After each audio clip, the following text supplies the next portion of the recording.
To my top 10 bucket plugin video. So in this video I'm going over what I think and what some of the people in the bucket community think are the top 10 plugins for bucket. Now I'm only going to be doing a small overview of each plugin. If you want to see each plugin and all of its features, there will be links in the description, so let's begin. Coming in at number 10 is Votifier. What this plugin does is it allows you to give your players rewards such as in-game items or money through Vault when they vote for your server on sites such as Plant Minecraft, MC Serverlist, or any other server listing website that supports this plugin. The reason I like this plugin is because like I said, it gives my players a reason to vote, and that increases my server on the list of servers, making my server more popular, and it'll probably do almost the exact same thing for you. Next we have Multiverse. Now this is a world management plugin that allows you to easily manage your world and provide different settings for each world. What I used to use it for is I would have a creative world for donors in my server and I would give it to them via permissions. And that's one thing that makes this plugin awesome, is you can give different permissions for different worlds and settings and things like that, and it's also very customizable. And then we got LWC, which is currently the most popular locking plugin out there and provides the most features out of any of the other locking plugins out there. You can lock things, you can use passwords on things, and you can do a lot more. It has MySQL support, making it faster and less strain on your server. It's just overall a great plugin that almost any survival type server should be using.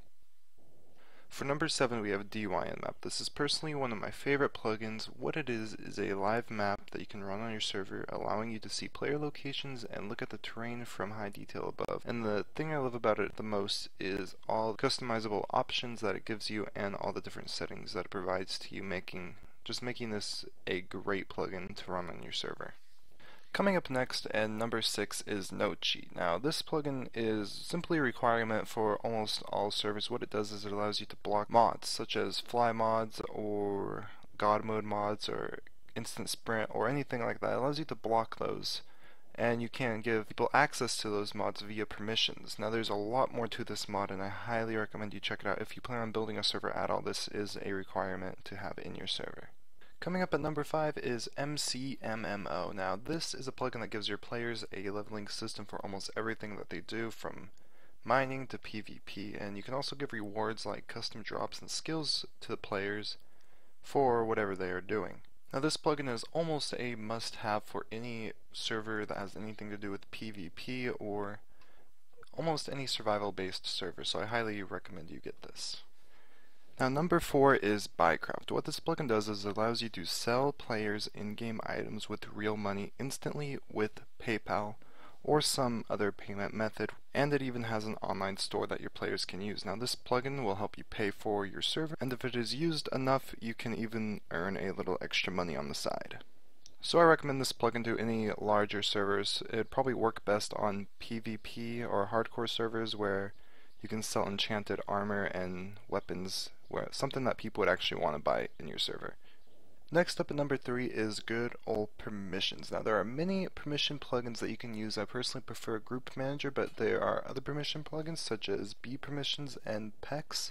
Permission plugins allow you to set groups and give those groups different permissions from the plugins you have in your server, making everything more manageable and easier to run. And a permission plugin is required for a stable server, so there's not really an option whether or not you can have a permission plugin, because unless you want original vanilla ops only permission based Minecraft, you're going to want a permission plugin. Coming in second place we have worldedit and worldguard. Now the reason I have these two together is they are basically coded as the same plugin. Worldguard uses the worldedit API. But getting right into it, worldedit is a world manipulating plugin in that it allows you to edit the terrain and do other world edits, as it's called.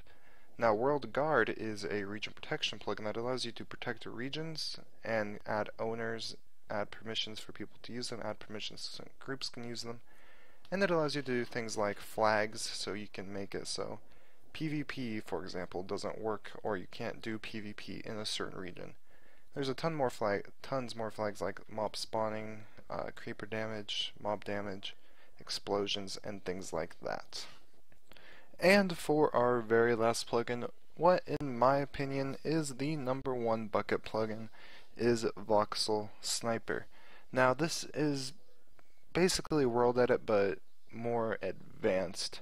In that it does everything worldedit can do except for select. It's mainly for making custom terrain look awesome. That's just about it. And you can make amazing things with it. You can make huge trees. You can make just terrain look how you can make terrain that you wouldn't be able to dream of making with worldedit or any type of generating plugin whatsoever.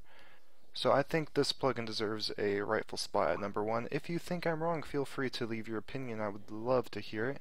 So that concludes the top 10 list for the plugins that me and some people in the Bukkit community think should be in the top 10 list.